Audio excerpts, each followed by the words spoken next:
Bentrovati al meteo.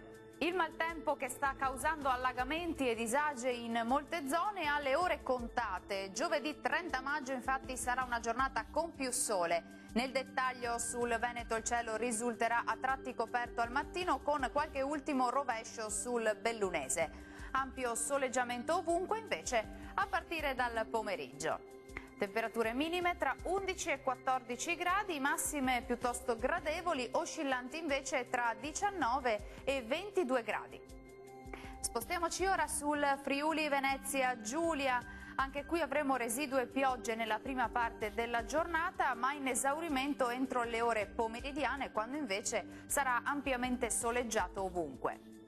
Temperature minime tra 12 e 15 gradi, massime comprese tra 18 e 21 gradi. Uno sguardo infine al Trentino Alto Adige, dove avremo tempo asciutto e stabile quasi ovunque, salvo per qualche isolato piovasco al mattino sui settori di confine. Il cielo sarà invece poco nuvoloso ovunque. Temperature minime tra 11 e 12 gradi, massime comprese invece tra 23 e 24 gradi circa. Dal meteo di Antenna 3 per ora è tutto, vi do appuntamento al prossimo aggiornamento. Arrivederci.